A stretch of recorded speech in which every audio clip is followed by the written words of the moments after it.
দর্শক আমন্ত্রণ যমুনার বিশেষ আয়োজন ডক্টরস অন কলে। আপনাদের স্বাস্থ্য বিষয়ক নানান প্রশ্ন আর সেসবের তাৎক্ষণিক সমাধান নিয়ে আমাদের এই আয়োজন।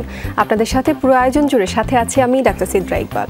আমাদের এই আয়োজনে থাকছেন দেশ বরেণ্য আর আধুনিক চিকিৎসা বিজ্ঞানে দক্ষ চিকিৎসকরা। আজ আমাদের আলোচনার বিষয় স্তন ক্যান্সার, চিকিৎসা ও করণীয়। আলোচনার জন্য আমাদের সাথে অতিথি হিসেবে আছেন oncoplastic and reconstructive breast surgeon doctor S K. Farid Ahmed, যিনি দীর্ঘ ২৬ বছর ইংল্যান্ডে সুচিকিৎসা দিয়ে গিয়েছেন এবং বর্তমানে বাংলাদেশে রয়েছেন। তিনি বর্তমানে head of breast unit Bangladesh Japan Bangladesh friendship হাসপাতালে আছেন। দর্শক আপনারা আমাদের সাথে যুক্ত হতে পারেন, ফোন করুন 982405 নম্বরে। স্যার, আপনাকে স্বাগত জানাচ্ছি ডক্টরস অন কলে। ধন্যবাদ। স্যার, ব্রেস্ট ক্যান্সার নিয়ে আমরা কথা বলছি।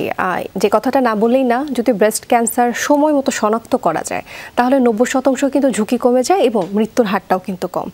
এবং একটু আগে আমরা গল্প করছিলাম যে বাংলাদেশে আসলে পরিসংখ্যানটা কেমন। আপনি জানালেন যে বর্তমানে যে পরিসংখ্যানটা রয়েছে তার থেকে আরও ভয়ানক বা ভয়াবহ আকারের বেশি হতে পারে। বা যে পরিসংখ্যানটা আছে ১৩,০০০ বা ১৪,০০০-এর মতো একটা স্কেল দেখলাম, যে প্রতি বছর ১৩ থেকে ১৪,০০০ ব্রেস্ট ক্যান্সার আক্রান্ত হয়ে থাকেন এবং যার মধ্যে প্রায় ৬ থেকে ৭,০০০ মৃত্যুর ঝুঁকি রয়েছে বা মারা যান।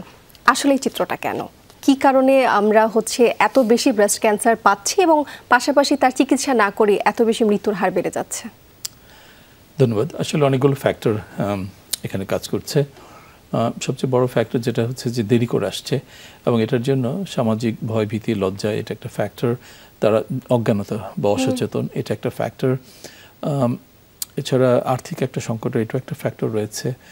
আর ন্যাশনাল ম্যামোগ্রাফিক স্ক্রিনিং প্রজেক্ট যেটা বাইরের ২৬টা দেশে চালু আছে, বাংলাদেশে তো নেই, যে ক্যান্সারটাকে শুরুতেই হাতে পাওয়ার আগে যে ধরা যায় সেটার কোনো ধরনের ন্যাশনাল স্ক্রিনিং প্রজেক্ট বাংলাদেশে নেই। হয়তো এটা ভবিষ্যতে আমরা এটা ইনশাল্লাহ চালু করতে পারবো। এটা একটা ফ্যাক্টর। সো দেরি করে আসার কারণে তাদের আলটিমেটলি চিকিৎসা দেওয়ার পরেও তাদের মৃত্যু হার অনেক বেশি।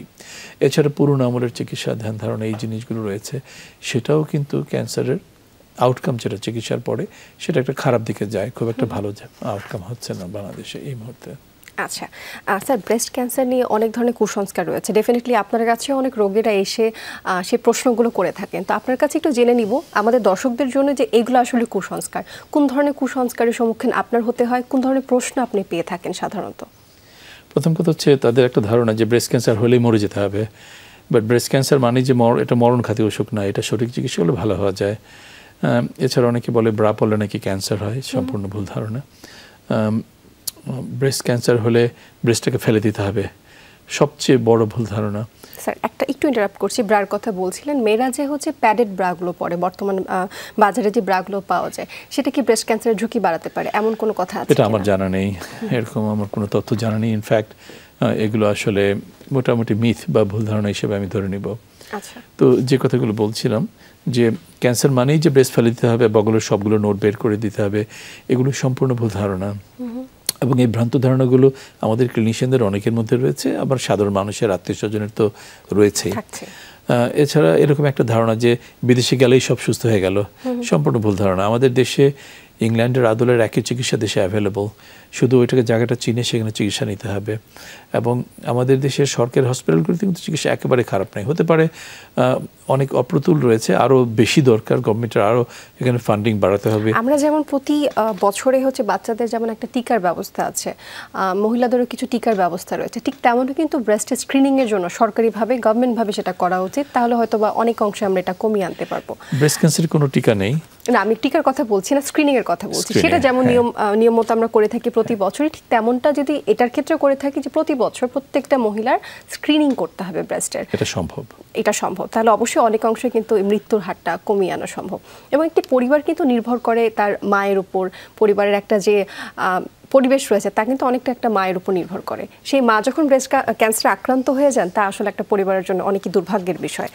স্যার, একটু জানতে চাই, আপনি বলছিলেন যে ব্রেস্ট ক্যান্সারের তো অনেক চিকিৎসা রয়েছে, তবে তার আগে একটু নির্ণয়ের কথা বলতে চাই যে কীভাবে আসলে ডায়াগনোসিসটা আপনারা করে থাকেন, কি নির্ণয় পদ্ধতি রয়েছে আসলে বাংলাদেশে অ্যাভেলেবল আছে? বাংলাদেশে যেটা রয়েছে সেটা হচ্ছে যে একজন ডক্টরের কাছে, একজন ব্রেস্ট সার্জনের কাছে যাওয়া হচ্ছে শুরুতেই।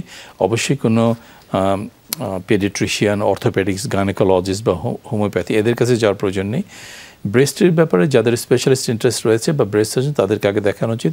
ওনারা এক্সামিন করার পরে কিছু পরীক্ষা নিরীক্ষা দিবেন, যেটা যদি 35-এর উপর হয় সেটা ম্যামোগ্রাম বা ব্রেস্টের এক্সরে, তারপরে আলট্রাসাউন্ড স্ক্যান ব্রেস্ট আর বগলে দু জায়গাতেই, এবং কোর বায়োপসি যেটা এফএনএসি না, চিকন সুই দিয়ে না, যেটা বড় সুই দিয়ে চামড়া অপসারণ করে, সেটা শুরুতেই করা উচিত। কারণ এফএনএসির মাধ্যমে প্রচুর ভুল ডায়াগনোসিস হচ্ছে এবং রোগীদের ক্ষতি হচ্ছে। এবং এটা করার পরে ক্যান্সারটা যদি ধরাই পড়ে তখন এটার ইমিউনোহিস্টোকেমিস্ট্রি জানা লাগবে, এবং কিছু কিছু ক্ষেত্রে ক্যান্সার স্টেজিং মানে ক্যান্সার অন্য কোথাও ছড়িয়েছে কিনা সেটার জন্য সিটি স্ক্যান, বোন স্ক্যান অথবা একটা পেট সিটি স্ক্যান, অথবা যাদের আর্থিকভাবে খুবই সংকটে আছে তাদের ক্ষেত্রে মেবি একটা চেস্ট এক্সরে আল্ট্রাসাউন্ড অ্যাবডোমেন করা যেতে পারে। কিন্তু আমি সারপ্রাইজ হই, অনেক অ্যাফ্লুয়েন্ট বড় বড় হসপিটালগুলোতে দেখা যায় স্টেজিংয়ের জন্য আল্ট্রাসাউন্ড অ্যাবডোমেন করে দিচ্ছে আর চেস্ট এক্সরে করছে, যেটা কিন্তু গোটা শরীরকে রিপ্রেজেন্ট করে না। তাহলে আমরা সঠিক স্টেজিং ইনফরমেশন পাচ্ছি না। আপনার প্রশ্নটা আরো উত্তরটা আরো নিব, তবে একজন দর্শক আমাদের জন্য অপেক্ষা করছেন, ওনার প্রশ্নটি আমরা নিয়ে নিই, তারপর আবার ফিরছি আপনার সাথে আলোচনায়। দর্শক কে বলছিলেন, কোথা থেকে বলছিলেন, নাম বলে প্রশ্ন করুন। খুলনা থেকে বলছি, আজমিরা। আমার মেয়ে 18 বছর পূর্ণ হয়নি এখনো, হঠাৎ করে একটা টিউমার ধরা পড়ছে। ডাক্তার দেখাইছি, ওই ওষুধ দিতে আমি বলতেছে 2 সেন্টিমিটারের কম আছে, আর হরমোন পজিটিভ। এখন মেয়ে বলতেছে আমার বাইরে প্রশ্ন থাকলে করতে পারেন। নাই তো আমাদের গ্রামে দেখাচ্ছি, এখন কি করতে পারি আমি ঠিক পুরোপুরি কথাটা শুনতে পাই। দর্শক আপনার সাউন্ডটা একটু, ভলিউমটা একটু বাড়িয়ে কথা বলতে হবে, আমাদের শুনতে একটু অসুবিধা হচ্ছে। ও শুনতে অসুবিধা, আসলে একটু জোরে বলুন। আমার মেয়ের মানে 18 বছর পুরিনি, হঠাৎ টিউমার ধরা পড়ছে। টিউমার ধরা পড়েছে? হ্যাঁ, বলতেছে টিউমার। এখন হচ্ছে বলতেছে টিউমার 2 ধরনের হয়, এটা হচ্ছে খারাপ না, এটা ভালো, হরমোন পজিটিভ, বুঝছেন? জি, হরমোন পজিটিভ বলেছেন। আচ্ছা, ওরা কি বলেছে এটা ব্রেস্ট ক্যান্সার হয়েছে? অবশ্যই হরমোন পজিটিভ, আমারও ওই ধরনের সমস্যা আছে। তারপরে এখন বলতেছে যে ওষুধ দিচ্ছে 3 মাস খাইছি, এই যে পেরা ওই জেল জাতীয় ওইগুলো দেয়। তারপরে বলতেছে 2 সেন্টিমিটারের কম আছে, এতে সমস্যা হবে না, কমে যাবে। এখন আবার দেখাইছি, মানে আলট্রাসোনোগ্রাম সবকিছু করছি, এখন বলতেছে কমে যাবে। তারপরে আপনি পরে আবার আলট্রাসোনো করছে, বলছে যে একটু কমছে। আচ্ছা স্যার, আমরা ওনার প্রশ্নটা হয়তো বুঝতে পেরেছি, তবে উত্তরটি আমরা বিরতির পরে দিচ্ছি। ঠিক আছে দর্শক, ডক্টর সোন কল অনুষ্ঠানে নিচ্ছি ছোট্ট একটা বিরতি, আপনাদের প্রশ্ন নিয়ে আমাদের সাথেই থাকুন। দর্শক, আবারও স্বাগত জানাচ্ছি ডক্টর সোন কলে। আজ আমরা কথা বলছি স্তন ক্যান্সার রোধে করণীয় এবং তার চিকিৎসা নিয়ে। একজন খুলনা থেকে অতিথি আমাদের সাথে যুক্ত হয়েছিলেন, তার কিছু প্রশ্ন নিয়ে, সেই উত্তরটি আগে আমরা দিয়ে দিব। ধন্যবাদ। আমি ওনার কথা থেকে যতটুকু বুঝতে পেরেছি যে একটা 18 বছরের নিচে ওনার মেয়ে, সেখানে ছোট একটা টিউমার ধরা পড়েছে। আমাদের বুঝতে হবে টিউমার বা চাকা, বেশিরভাগ টিউমার চাকা কিন্তু ক্যান্সার না। এবং সেটা উনি যেটা বললেন যে আলট্রাসাউন্ড করেছে এবং বলেছে এটা ভয় পাওয়ার কিছু নেই, এবং কিছু জেল বা এই জন্য ওষুধ দিয়েছে। আমার ধারণা এটা একটা ফাইব্রোডেনোমা, যেটা ক্যান্সার না। একটা ইয়াং মেয়েদের এই ধরনের টিউমারগুলো অনেক হয়, এবং যেগুলো 2 সেন্টিমিটারের ছোটো, এগুলো নিজে নিজে ছোটো হয়ে নাই হয়ে যেতে পারে। এই জন্য এটার অপারেশন কিছু লাগবে না, এবং এটার কোনো মেডিসিন লাগে না, কিছুই লাগে না। অ্যাকচুয়ালি জাস্ট একটা আলট্রাসাউন্ড স্ক্যান 3 মাস পরে করতে পারে বা 6 মাস পরে, সেটা আপনি করতে পারেন। এবং করার পরে যদি দেখেন এটা 3 সেন্টিমিটার কাছাকাছি বড় হয়েছে, একটা কসমেটিক স্কারের মাধ্যমে, যেটা স্কারটা দেখা যাবে না দাগটা, সেইভাবে অপারেশন করে টিউমারটা সরানো যায়। আর আমি আগেই বলেছি এটা অনেক সময় নিজে নিজে ছোট হয়ে যেতে পারে, এই কারণে একটু ধৈর্য ধরেন, টেনশন করার কিছু নেই। আচ্ছা স্যার, তাহলে কোনটা আসলে চিন্তার বিষয়? কোন চাকাটা? মেয়েদের অনেক সময় দেখা যায় ব্রেস্টে কিন্তু অনেক ধরনের ব্যথা থাকে, কোন ব্যথাটা আসলে একটা দুশ্চিন্তা হতে পারে, এবং কোন ব্যথাটা নর্মাল ব্যথা যেটা এইভাবেই চলে যেতে পারে? এবং তারই সাথে টিউমারের কথাগুলো আপনি বলছিলেন 2 সেন্টিমিটারের কম, যেহেতু সেক্ষেত্রে এটা চিন্তার কোনো বিষয় না, তাহলে কোনটা আসলে চিন্তার বিষয়? ফাইব্রোডেনোমার মধ্যে যদি এটা 2 সেন্টিমিটার ছোট হয় তাহলে এটাকে আমরা সার্জারি রিকমেন্ড করছি না। কিন্তু এমনি জেনারেলি যদি ব্রেস্টে কারো চাকা হয়, সেটা 1 সেন্টিমিটার হোক আর 2 সেন্টিমিটার হোক, সেটা হাতে যদি খুব শক্ত একটা ইরেগুলার একটা ম্যাজ বা চাকার মতো লাগে, এবং সেটা যদি আলট্রাসাউন্ডে ইয়াং পেশেন্টদের ক্ষেত্রে সন্দেহজনক চিহ্ন দেখা যায় আলট্রাসাউন্ডে, তখন তো বায়োপসি লাগবেই, পরবর্তীতে ম্যামোগ্রামও লাগবে যদি ক্যান্সার ধরা পড়ে, তখন আর এজ কোনো ফ্যাক্টর না। বাট আদারওয়াইজ 35-এর উপর হলে আমরা ম্যামোগ্রাম, আলট্রাসাউন্ড এবং বায়োপসি করবো। এটা হচ্ছে একটি স্ট্যান্ডার্ড প্রসিজার, এবং সেটার মাধ্যমে টিস্যু ডায়াগনোসিস বা স্যাম্পলটা নিয়ে আমরা জানতে পারবো এটা আসলেই কি, এটা কি ক্ষতিকর টিউমার বা ক্যান্সার নাকি অক্ষতিকর বা বিনাইন টিউমার। সেক্ষেত্রে যেমন এক্সাম্পল একটু আগে ওই ভদ্রমহিলার যেটা মেয়ের যেটা হয়েছে, সেটা মোস্ট লাইকলি এটা একটা বিনাইন টিউমার, অক্ষতিকর বা ফাইব্রোডেনোমা, সেটা সবসময় যে সরাতে হবে এমন কোনো কথা নেই। আচ্ছা, এটা সবসময় এভাবেই আসলে সেটা ডিসঅ্যাপিয়ার হয়ে যেতে পারে। স্যার, আমি ব্রেস্টের ব্যথা নিয়ে কথা বলছিলাম যে অনেক ক্ষেত্রে মেয়েরা কিন্তু বিশেষ করে পিরিয়ডের মেনস্ট্রুয়াল সাইকেলের আগে এবং পরে ব্রেস্টে ব্যথা অনেকে অনুভব করে থাকেন। তো এই ধরনের ব্যথাটা আসলে কিসের ইন্ডিকেশন দিচ্ছে? ধন্যবাদ। ইংল্যান্ডে যেরকম একই প্রবলেম ফেস করছে, বাংলাদেশে সেম একটা ভাস্ট মেজরিটি পেশেন্ট আমাদের কাছে আসে ব্রেস্টের ব্যথা নিয়ে। কখনো কখনো এটা পিরিয়ডের সাথে সম্পর্কিত, কখনো কখনো এইভাবেই সারা মাসে কম বেশি তারা ব্যথাটা অনুভব করে। এই ব্যথাটা বেশিরভাগ ক্ষেত্রে হরমোনের চেঞ্জের কারণে ব্রেস্টটাকে এফেক্ট করছে মাসিকের আগে আগে। ব্রেস্টটা একটু ফুলে যাবে, একটু ভারী ভারী লাগবে, এবং পেশেন্ট সিভিয়ার পেন থেকে শুরু করে মাইল্ড এক্স অল্প ব্যথা এরকম হতে পারে। ডিপেন্ড করছে ইন্ডিভিজুয়াল পেশেন্টের, ইন্ডিভিজুয়াল যে ব্যথাটা মাত্রাটা ভ্যারি করে। এছাড়া ব্রেস্টের প্রবলেম ছাড়াও কিন্তু ব্রেস্টে ব্যথা হতে পারে। বুকের খাঁচার উপর ব্রেস্টটা বসে আছে, বুকের খাঁচার মাংসে যদি টান খায়, মাস্কুলোস্কেলেটাল পেইন যেটা আমরা বলি, সেখানে কিন্তু অনেক বেশি পেন হতে পারে। এছাড়া ভিটামিন ডির অভাবে, যেটা অলমোস্ট বাংলাদেশের প্রেক্ষাপটে এপিডেমিক, মহামারীর মতো, এবং সেইখানেও আমরা অনেক পেশেন্ট পেয়েছি সিভিয়ার ভিটামিন ডির অভাব, এবং তারা এই যে বুকের এখানে ব্যথা সেখানে ব্যথা, তারাও মনে করে ওই ব্যথাটাকে ব্রেস্টের ব্যথা নিয়ে আসছে।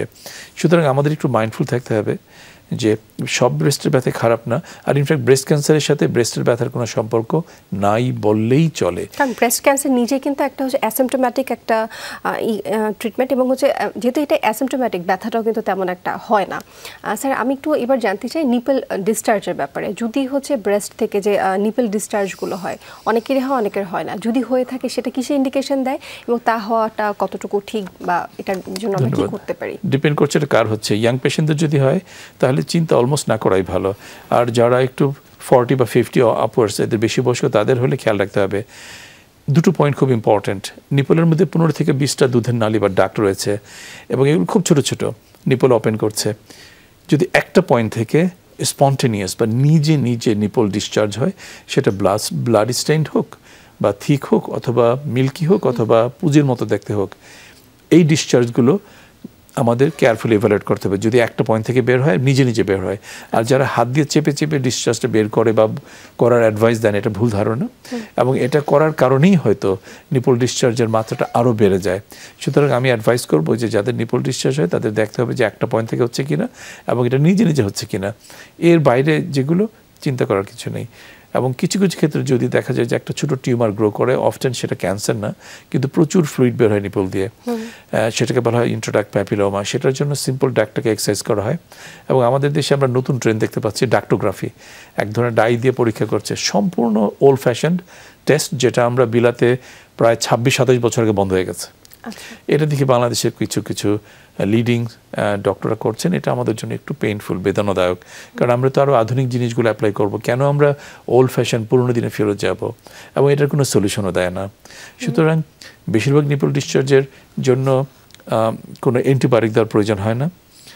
তাছাড়া এই যে কথায় কথায় ক্যাবারগুল বা এই জাতীয় ওষুধগুলো দেয়, evening primrose capsule, absolutely unnecessary medicine. এটা একেবারে মুড়ি মুরগির মতো সবাই এটাকে দিচ্ছে পেশেন্ট ব্রেস্টে ব্যথা হলে, যেটার কোনো সায়েন্টিফিক বেসিস নেই, কোনো রোল নেই। এগুলো তো আমাদের বন্ধ করতে হবে। সিম্পলি বিভিন্ন পরীক্ষা করে যদি কোনো খারাপ কিছু না পাওয়া যায়, তাহলে আমরা পেশেন্টকে রিঅ্যাসিওর করব, সিম্পল অ্যানালজেসিয়া বা ব্যথার ওষুধ দিব, একটা ক্লোফেনাক জেল বা নন স্টেরয়েডাল জেল, যেটা টপিক্যাল, যেটা স্কিনে মালিশ করতে পারে এটা। এবং যাদের খুব সিভিয়ার ব্রেস্ট পেইন, যদি পেশেন্ট প্রেগনেন্ট না হয় বা প্রেগনেন্সির কোনো প্ল্যান না করে থাকে 6 মাস 8 মাসে, তাহলে 3 মাসের জন্য ট্যামক্সিফেন ট্যাবলেট একটা করে যদি খায় 90 দিন, বেশিরভাগই ভালো হয়ে যায়। ব্রেস্ট ক্যান্সারের চিকিৎসা নিয়ে আমার অনেকগুলো প্রশ্ন রয়েছে, তবে সময় হচ্ছে আরেকটি বিরতির, তারপর আবার ফিরছি, এই চিকিৎসা নিয়ে আমরা আলোচনা করব। দর্শক, ডক্টরস অন কল অনুষ্ঠানে নিচ্ছি ছোট্ট একটি বিরতি, আমাদের সাথেই থাকুন। দর্শক, আবারও স্বাগত জানাচ্ছি ডক্টরস অন কলে। আমাদের সাথে অতিথি হিসেবে আছেন ডাক্তার এস.কে. ফরিদ আহমেদ। আমরা কথা বলছিলাম স্যার ব্রেস্ট ক্যান্সারের চিকিৎসা নিয়ে। যেহেতু আপনি দীর্ঘদিন প্রায় 26টা বছর ইংল্যান্ডে চিকিৎসা দিয়ে গিয়েছেন, তারপরে কেন আসলে এই চিন্তাটা হলো যে বাংলাদেশে এসে এবার চিকিৎসা দেব, কি কারণে আসলে? আমি আমার জীবনের বড় অংশ বিলাতে কাটিয়েছি, এটা সত্যি কথা, কিন্তু মনের মধ্যে সবসময় দেশটাকে মিস করতাম। আর দেশে বিভিন্ন প্রোগ্রামে এসে দেখতাম, বিভিন্ন কনফারেন্সে দেখতাম যে আমাদের সেই পুরনো ধ্যান ধারণার চিকিৎসায় চলছে, স্পেশালি আমার সাবজেক্ট যেটা ব্রেস্ট ক্যান্সার। এবং সেখান থেকে আমার মনে একটু ইচ্ছা ছিল যে কিছু ডক্টরকে আমরা বাংলাদেশ থেকে ইংল্যান্ডে নিয়ে যেয়ে ট্রেনিং দিব। আমি এ পর্যন্ত 14 জনকে ট্রেনিং দিয়েছি 6 বছরে। পরে দেখলাম আসলে খুব একটা লাভ হয় না, এবং একটা চেঞ্জ আনতে গেলে you have to be in the system. তো তখন আই হ্যাড টু ডিসাইড যে ওখানকার আরামের লাইফটাকে স্যাক্রিফাইস করে আমি আমার দেশে ফেরত এসেছি, যাতে আমি ব্রেস্ট ক্যান্সারের আধুনিক চিকিৎসার যে ধারাগুলো চালু করতে পারি, সেটা লার্জলি সাকসেসফুল হয়েছি। কিন্তু এটাকে আরও অনেক দূরে এগিয়ে নিয়ে যেতে হবে একটা কোলাবোরেটিভ অ্যাপ্রোচের মাধ্যমে।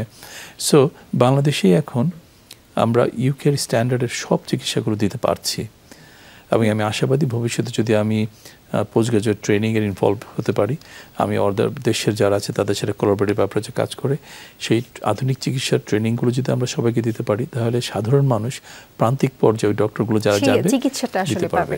স্যার, যেহেতু ব্রেস্ট ক্যান্সার চিকিৎসা নিয়ে কথা বলছি, বর্তমানে বাংলাদেশের প্রেক্ষাপটে কি কি চিকিৎসা অ্যাভেলেবেল রয়েছে এবং সেই চিকিৎসাগুলো দ্বারা আসলে কতটুকু আমরা ফল পাচ্ছি? বাস্তবতা হচ্ছে যে ইউরোপ আমেরিকাতে যে ধরনের ব্রেস্ট ক্যান্সার চিকিৎসাগুলো রয়েছে ইন টার্মস অফ সার্জারি হিসাবে বা কেমোথেরাপি, বিভিন্ন ড্রাগস বা টার্গেটেড থেরাপিজ, ইমিউনোথেরাপিজ, এই সব কিছু, রেডিয়েশনস, এভরিথিং সব বাংলাদেশে আছে। কিন্তু আমাদেরকে খুঁজে বের করতে হবে সেই সঠিক জায়গাগুলো। আর এই চিকিৎসাগুলোর জন্য বিদেশে যাওয়ার কোনো প্রয়োজন নেই, বাংলাদেশে এগুলো সব কিছু অ্যাভেলেবল রয়েছে। তবে যদি এটাকে আমরা প্রান্তিক পর্যায়ে সে আধুনিক চিকিৎসা সেবাটা দিতে যাই, সেই জন্য আমাদের যথাযথ ট্রেনিং বোর্ডে স্কিল ক্লিনিশিয়ান তৈরি করতে হবে এবং অন্যান্য অ্যালাইড ফোর্স যেটা সাপোর্টিং সেগুলোকে ডেভেলপ করতে হবে, রিসোর্সগুলোকে ডেভেলপ করতে হবে। এই জন্য যথাযথ ফান্ডিংয়েরও প্রয়োজন রয়েছে, অবশ্যই ফান্ডিংয়ের প্রয়োজন রয়েছে। যেহেতু প্রতি বছর আমরা স্ক্রিনিংয়ের কথা বলছি, এটা আসলে বললেই নয়, কারণ আমরা জানি প্রান্তিক পর্যায়ে যারা রয়েছে তারা আসলে এতটুকু আর্থিকভাবে তারা এখনো সবল হয়নি যে তারা প্রতি বছর একটা স্ক্রিনিংয়ের জন্য আসবেন। সেটা যদি গভর্নমেন্ট লেভেল আমরা না নিয়ে যেতে পারি, সেটা আসলে একেবারে সম্ভব নয়। স্যার, আপনি একজন oncoplastic and reconstructive breast surgeon. Oncoplastic কথাটা দ্বারা আসলে আমরা কি বুঝতে পারছি এবং এটা আসলে কি ধরনের চিকিৎসা, এটা একটু জানতে চাই। ধন্যবাদ। রিলেটিভলি নিউ কনসেপ্ট, আবার 16-17 বছর ধরে এটা চালু হয়েছে বিলাতে এবং অন্যান্য আধুনিক বিশ্বে। সেখানে হচ্ছে যে ব্রেস্ট ক্যান্সারের যে চিকিৎসাটা প্লাস্টিক সার্জিক্যাল স্কিলটাকে ইউজ করে ব্রেস্ট কনজার্ভিং সার্জারি, মানে ব্রেস্টটাকে রেখে ক্যান্সারটাকে সরানো এবং পরবর্তীতে সেটাকে রিকনস্ট্রাকটিভ সার্জারির মাধ্যমে ন্যাচারাল শেপ দেওয়া। তার মানে অনকোলজিক্যাল সেফটি, মানে ক্যান্সারটাকে সঠিকভাবে সরাতে হবে, পরবর্তীতে ব্রেস্টটাকেও যাতে অ্যাস্থেটিক বা কসমেটিক পার্টটাকেও মেনটেন করা হয়। এই যে ব্যালেন্স যে দুটোর, এটাকেই বলা হয় অনকোপ্লাস্টিক ব্রেস্ট সার্জারি। এবং যারা এগুলো প্র্যাকটিস করছেন, যেরকম আমি বিলাত থেকে অনকোপ্লাস্টিক ব্রেস্ট সার্জারির উপর ট্রেনিং করেছি, প্যারিসে থেকেও ট্রেনিং নিয়ে এসেছি, অনেক বছর সেখানে প্র্যাকটিসও করেছি ইংল্যান্ডে। সেটা কি বর্তমানে বাংলাদেশে আপনি করছেন? এই অনকোপ্লাস্টিক সার্জারিগুলো বাংলাদেশে হচ্ছে? হ্যাঁ, বিদেশে যা হয় আমাদের দেশে সব আমরা দিতে পারছি। এবং সেটা সাকসেসফুল রেটটা কেমন? Very good. আমার 1700টা ক্যান্সার পেশেন্ট রয়েছে, যেটার মধ্যে 300 কিছু বেশি হবে ব্রেস্ট ফেলে দিতে হয়েছে। এর মধ্যে একটা ভালো অংশের আমরা রিকনস্ট্রাকশনও করেছি। ব্রেস্টে দেখে বুঝতেই পারবে না যে তার ব্রেস্টে ফেলা হয়েছে, কারণ চামড়া নিবে সবই রয়ে গেছে। আর এছাড়া ব্রেস্ট কনজার্ভিং সার্জারি পেশেন্টগুলো মাশাআল্লাহ আমাদের মর্টালিটি, আমাদের রেট অনেক কম, প্রত্যেকের গুড কোয়ালিটি অফ লাইফ ভালো অবস্থায় তো আছে। স্যার, আপনাকে অসংখ্য সাধুবাদ জানাই। আপনি বিদেশ ছেড়ে বাংলাদেশে বর্তমানে এই সুচিকিৎসাগুলো দিচ্ছেন এবং আমাদের অসংখ্য রোগীকে সুস্থ করে তুলছেন। অসংখ্য ধন্যবাদ জানাচ্ছি আপনার মূল্যবান সময়ের জন্য এবং যমুনা টেলিভিশনে যুক্ত হবার জন্য। ধন্যবাদ আমাকে আমন্ত্রিত করার জন্য। দর্শক, এই ছিল আজকের আয়োজন। যমুনা টেলিভিশনের সাথে থাকার জন্য অসংখ্য ধন্যবাদ আপনাদের।